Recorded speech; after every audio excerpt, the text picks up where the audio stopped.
Hello everyone. Welcome back to another lecture on reasoning ability and problem solving. In today's lecture, we will discuss some exercises questions from blood relations. So let us start. Now, in the previous lectures, we discussed that there are total 3 types of questions that can come in your blood relations questions. So type 1 was blood relation puzzles, in which we draw entire blood relations family charts to get the answer.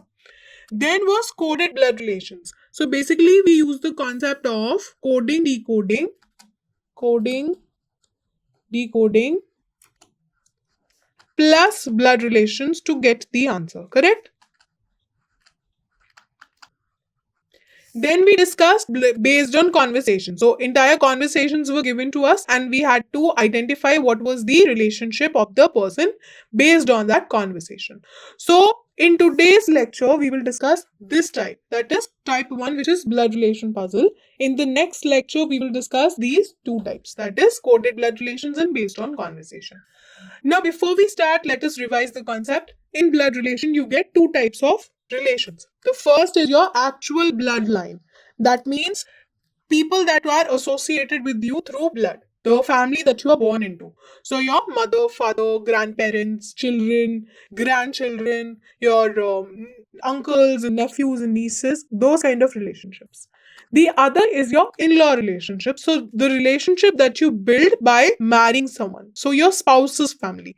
So your mother-in-law, father-in-law, daughter-in-law, those kind of relationships. So these 2 relationships are covered in blood relations. Then I told you to remember 3 different things. First was do not assume the gender. Whenever we solve questions on blood relation, we do not assume the gender until unless it is specified in the question, or we can derive it from the information that is given in the question. Correct? Second is we use different symbols to denote different relations. This is done in order to avoid any confusion. Correct? And third is always draw a family chart or a family tree to depict different relations generational wise. So the family chart should be generation wise. So by following these 3 tricks, it will ensure that none of your questions in blood relation ever go wrong. Okay, so these 3 tips or tricks, I would say, are very beneficial while solving questions on blood relations.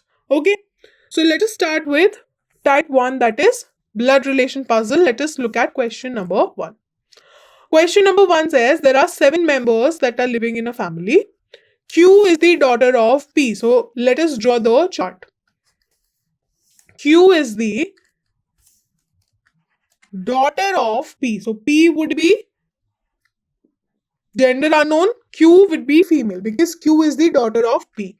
We do not assume the gender of P. So P is a parent of Q, but it could be the mother or the father. Okay. B is the brother of R. Let's just hold this information. G is the mother-in-law of A. B is married to A.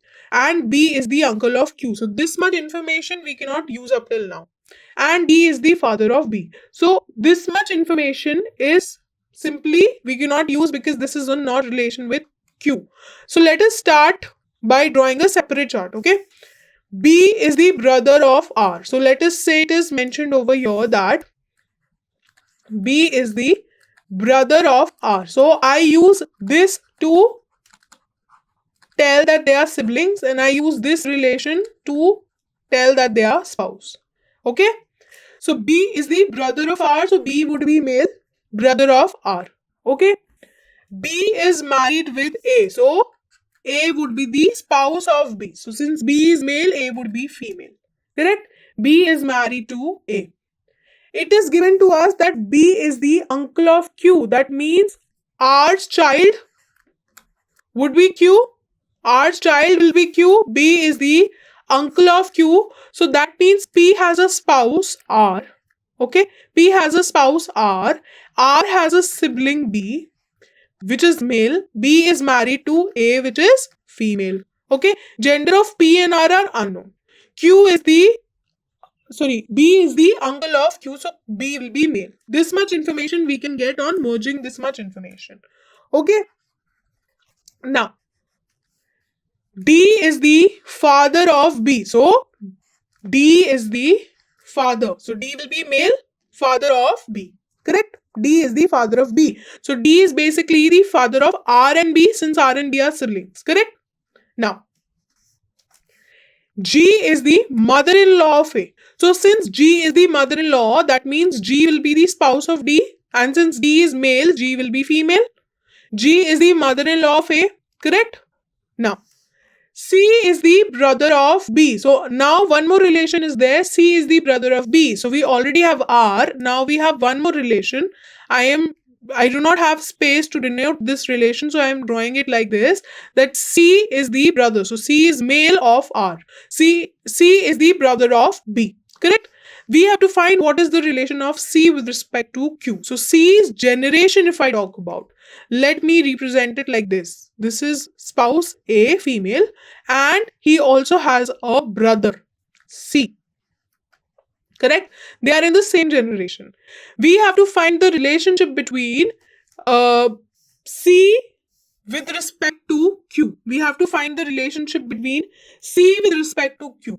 So clearly C will be the uncle of Q. C will be the uncle of Q. Answer will be option number 2, uncle.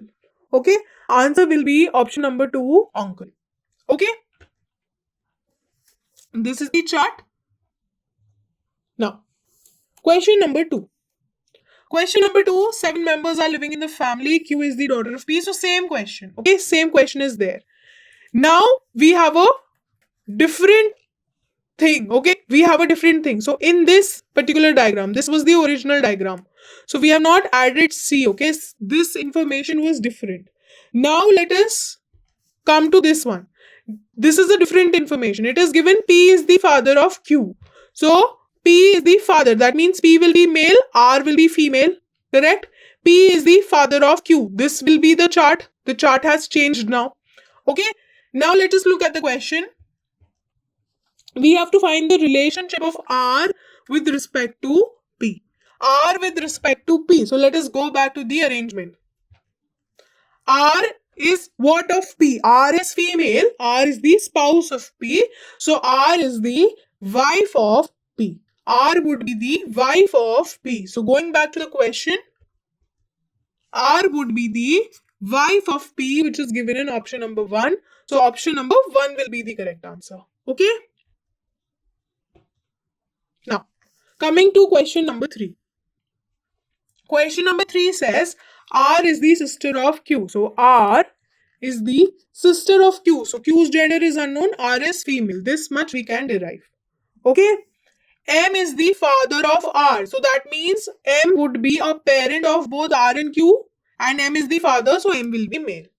Correct?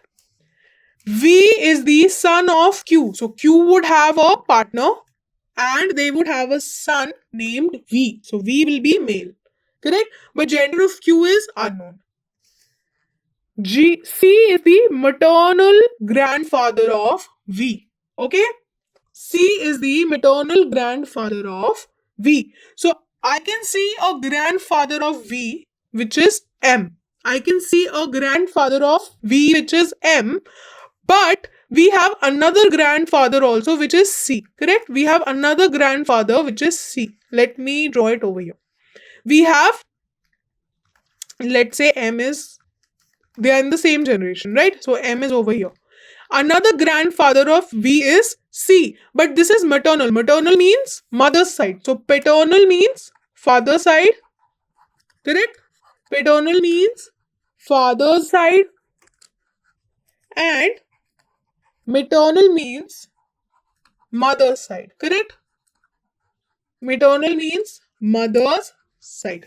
So mother's side, that means this person, this unknown person would be female, Q would be male, and C is the grandfather, so C will be male. This will be the diagram.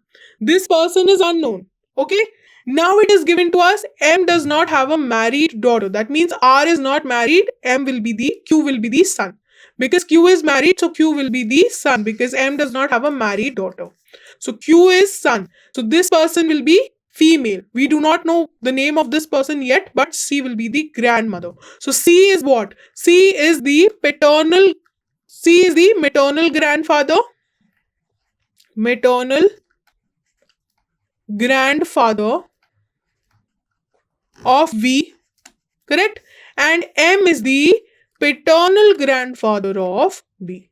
Paternal grandfather of V. This is the relationship.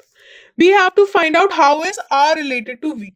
So how is R related to V? R is simply the aunt of V. So answer will be option number 2, aunt. R is the aunt of V. Okay? R would be the aunt of V. Question number 4. Question number 4 is given to us. This information is same as the previous question. This much information is same. Okay. Now it is given to us, if B is married to Q, we have to find the relationship between B and M. So let us go back to the arrangement. In this particular arrangement, this position was empty. Now it is given to us that B is married to Q. So here we can fill B. B is married to Q. So we have to find the relationship between B and M. We have to find the relationship between B and M. Correct? B is what? B is basically the wife of M's son. Correct? B is the wife of M's son. So B would be what? B would be the daughter-in-law of M. I'm going back to the question. B would be the daughter-in-law of M. B would be the daughter-in-law. So answer will be option number 4, daughter-in-law. Option number 4, daughter-in-law. That would be the answer to this question. Okay. Question number 5. This much information is given to us. A question is given to us. Let us draw the family chart. D is the daughter of N. So D would be female.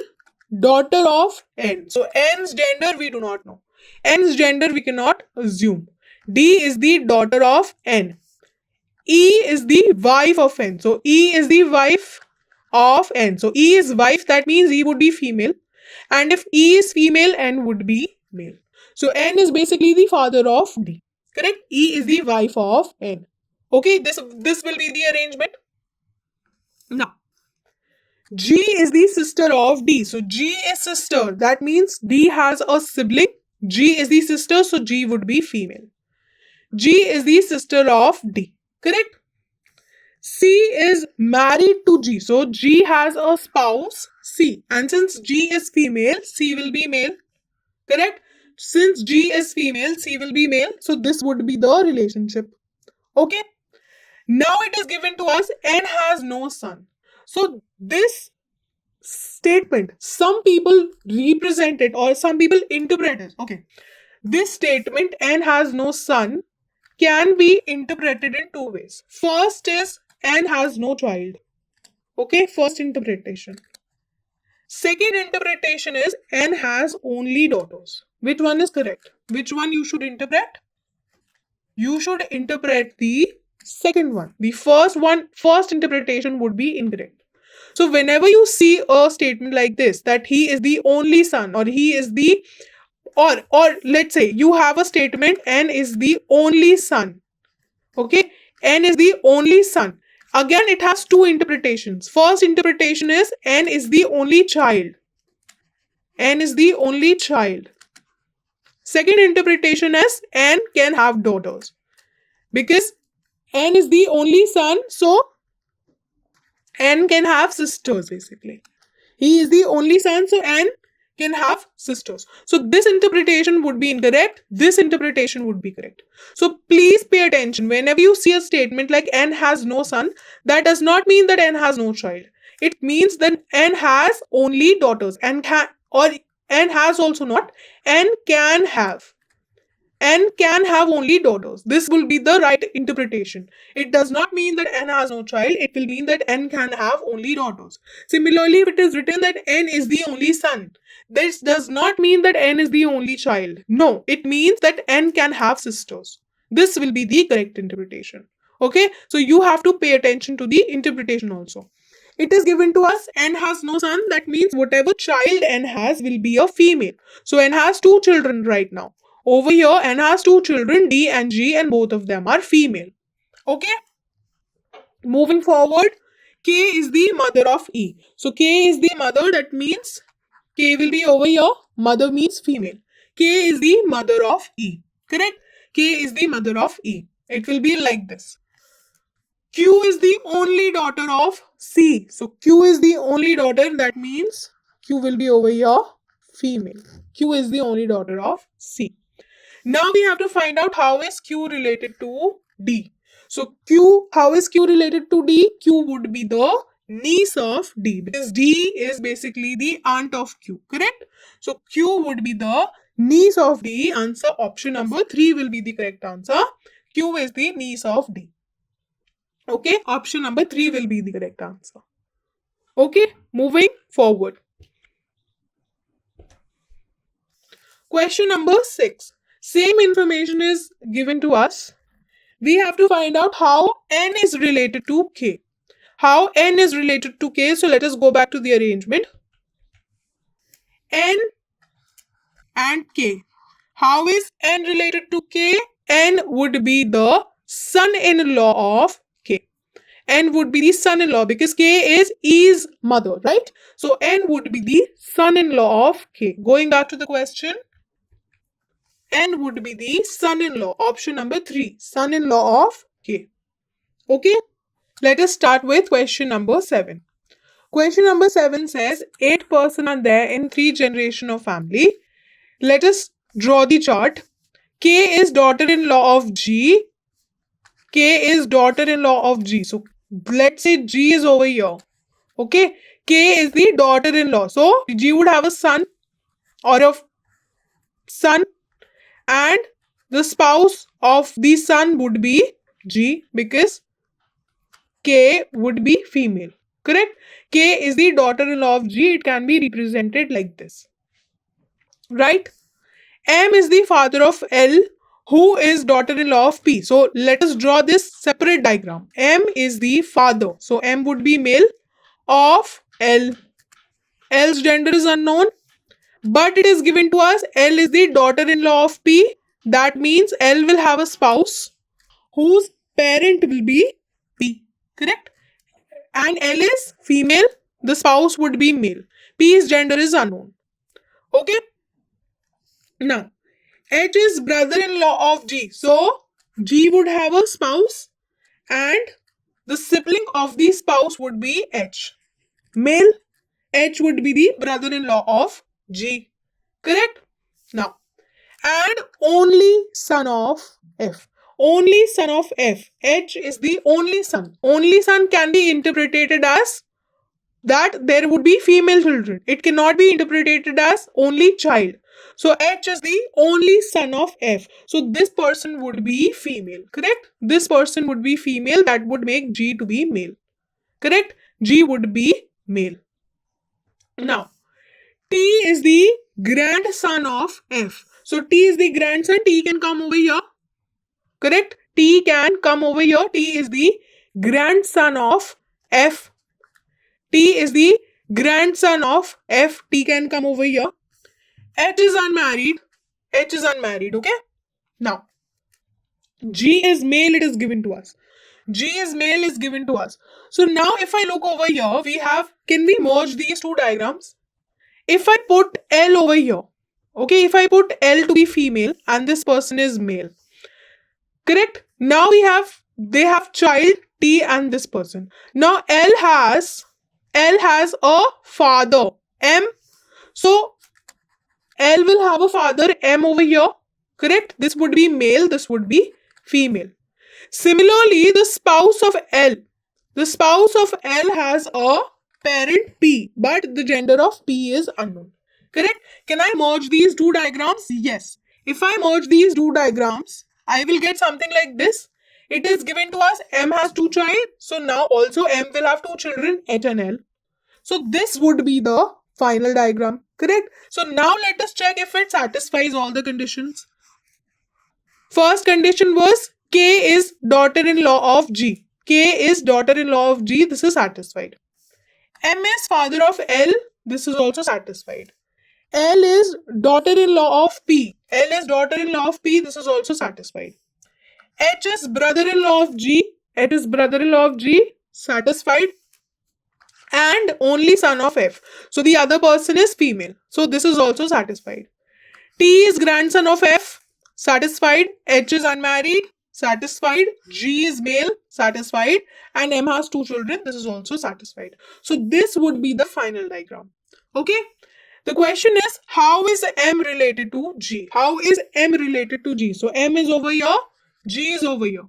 How is M related to G? M is basically the father-in-law of G. M is the father-in-law of G. So answer will be option number 3, father-in-law. M would be the father-in-law of G. Okay? Question number 8. So same information is given to us. Different question. How is K related to L? So going back to the arrangement. Where is K? K is over here. How is K related to L? So if I look over here, K is what? K is the daughter-in-law of L. K is the daughter-in-law of L. So answer will be option number 3, daughter-in-law. K is the daughter-in-law of L. Correct? K is the daughter-in-law. Question number 9. Same information. Question has changed. Who among the following is son of M? Who among the following is son of M? So if I look at the diagram, over here M has two children, H and L. Correct? H and L. It is given to us over here.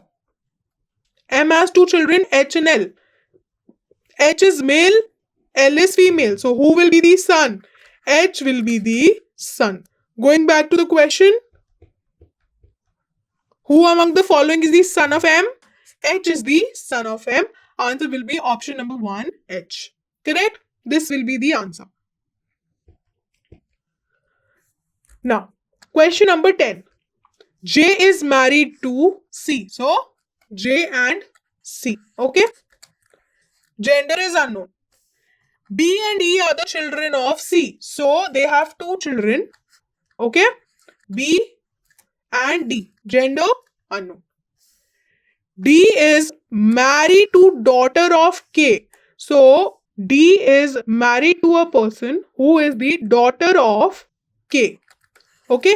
K is daughter. So, D would be male. And K's gender is unknown.